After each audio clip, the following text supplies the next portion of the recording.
One of the most underrated skill sets in life is the ability to not only recognize a guilt trip, but also to deal with it appropriately. Now, when I say appropriately, I'm not saying that there is a good or bad way to deal with this, right? I'm not talking as far as a moral stance of dealing with guilt trips, but instead a healthy and an unhealthy way of dealing with a guilt trip. Now, before we get into that, I kind of want to brush over top level of what exactly is a guilt trip and why do we guilt trip and why do people guilt trip us? Well, in short, a guilt trip is when somebody uses guilt as a means of getting us to behave in a certain way, right? Or when we use guilt as a means to have somebody behave in a certain way. So when we are guilt tripping or when we are guilt tripped, it is simply for the purpose of behavior modification, right? That's what we're looking at here. So it's no deeper than that, right? We think to ourselves, that person's trying to manipulate. Yeah, manipulation is nothing more than trying to get somebody to have a certain behavior. Now, it might be more drastic in some cases, and it might be more subtle in a lot of cases.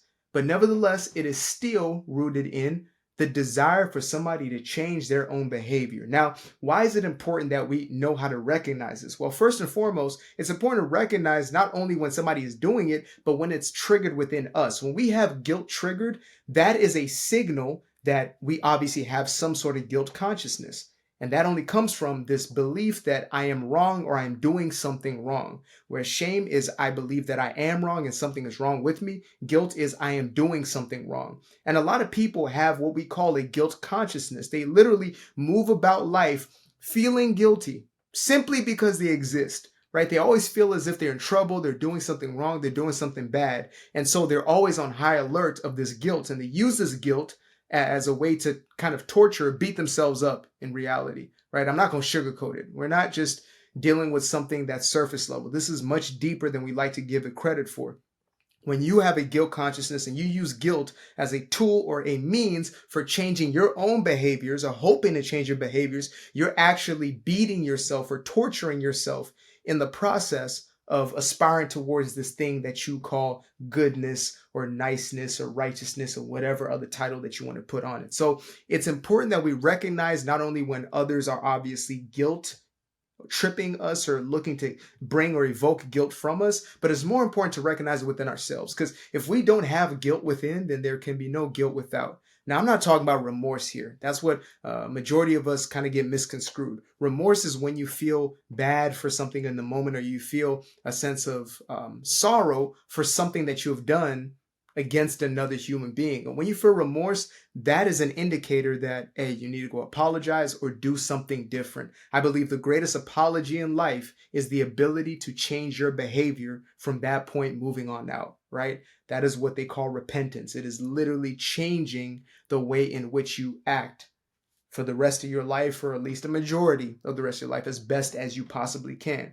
So, recognizing the guilt trip and then acting in a healthy way. So, where most people get caught up is they deal with guilt or guilt tripping from a state of anger, from a state of resentment, bitterness, etc., right? They see the other person as their adversary, and therefore there is a defensiveness or there is an attacking when there's a guilt trip. Now, what we fail to realize in most of these cases is that person who is trying to guilt trip you actually feels that they lack power, right? They feel that they lack a sense of control. That's why they're using manipulation as a tactic to have you acting in a certain way. Ding, ding, ding. Hopefully the bell has gone off in your head by this point to say, oh, well, that person's actually doing that because they feel they're at a disadvantage. They feel weaker. Now, does that mean we give in to their requests? Absolutely not. As a matter of fact, the complete opposite. That's when you obviously reinforce the boundaries that you obviously keep for yourself as well as, those within your life. So when we first recognize and then we move into action or actually doing something about this,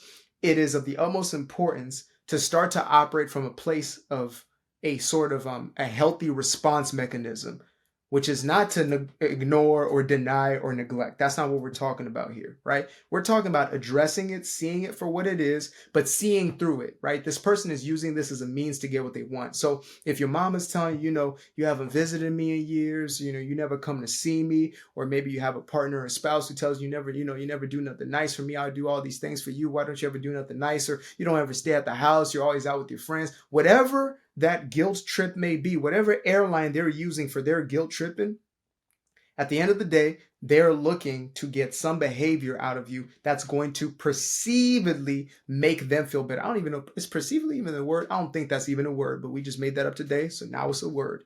You're welcome, Webster. So they perceive that if you do this thing, it's going to make them feel better. It's going to make them feel happy. It's going to make them feel secure. It's going to make them feel adequate, or whatever it is they're looking to fulfill within themselves. But newsflash, nothing you can do will ever make that person feel what they believe they should be feeling in respect to you, right? If they're looking for security through you, they will never find it through you. Just like if you're looking for security in another human being, you will never find it in that other human being. That's just the way this thing is set up, right? Now, does that mean that you step into relationship dynamics where there's no respect, there's no courtesy, there's no this, that, and a third? Absolutely not, right? Find a magnificent relationship that articulates all those aspects that you are first cultivating within yourself. That's the way to go about it. Don't look for somebody to fulfill you in places you believe that you have gaps. This is not a job application, right? You're not stepping into a company to fulfill a need that they do not yet have. You have to fulfill these things within yourself. That's a piece of free game right now. Run with it, take it, thank me later. Now, getting back to the main point. When you have this guilt trip and you have this experience, it is of the utmost importance to be aware in that situation. Look at the situation as objectively as you can, right? Of course, we're emotional creatures and we just can't help it. And we're going to be triggered at first, right? Mama's been guilt tripping your whole life. Daddy been guilt tripping your whole life. Grandma, sister, auntie, cousin been guilt tripping your whole life. So you may feel that response or that reaction of, kind of standing your ground and being angry in that case. And you can be angry, right? But it's probably not going to be best for you to act from that place of anger, to lash out and to punch him in the throat or something like that. Like, that's not what we're looking to do. Instead, we're looking to respond, not just quote unquote maturely, but in a way that is actually constructive for both parties and is transformative for ourselves, right? It's acting from a place of strength as opposed to a place of weakness, because they're already coming from the weakness. So we can meet weak with weak, and there's just going to be a fight there. There's going to be an altercation. You're going to start being defensive. No, but I try my best, but you don't see the things that I do. Well, you just don't. And then now you got an argument ensuing, and now you're just feeding into that very same energetic cycle. Whereas when you see it for what it is and can respond to it accordingly.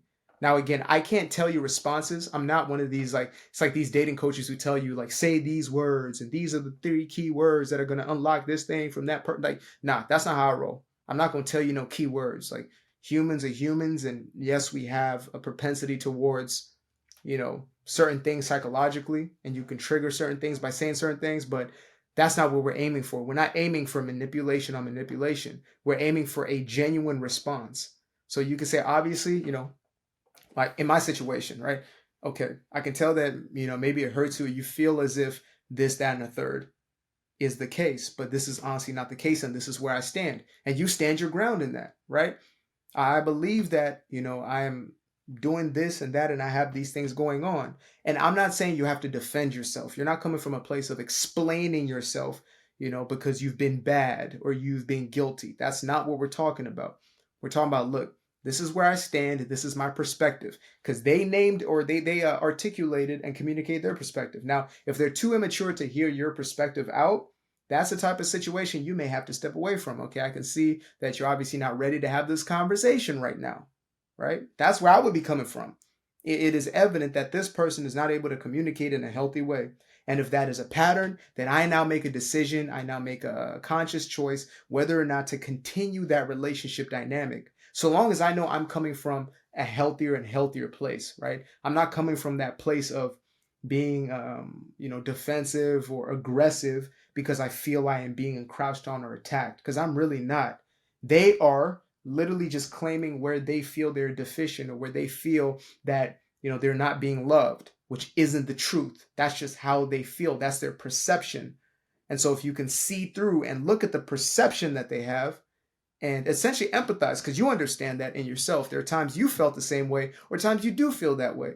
So you can see that, but still stand your ground and speak your truth and, your perspective. If you're dealing with a mature individual, you can actually have clear communication.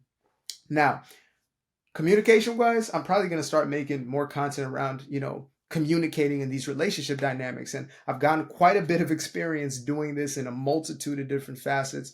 And to be honest, I used to be the very defensive, always on edge. You don't know what you're talking about. I'm going to shut you off type individual. To now I can sit there and hear everything you have to say. That whole hour, you can say it all, get it off your chest. And then I will let myself be heard. Or if you're right and I'm completely in the wrong, like I really am, I will admit it. I'm not afraid of that, right? But it's contextual to where you are. But overall, you want to start recognizing when you're triggered and you feel guilt, and you want to then shift or change the way you're acting in order not to feel guilty. We have to start dealing with that guilt. Now, that being said, and this wasn't like a purposeful lead up, but it just happens to be the case.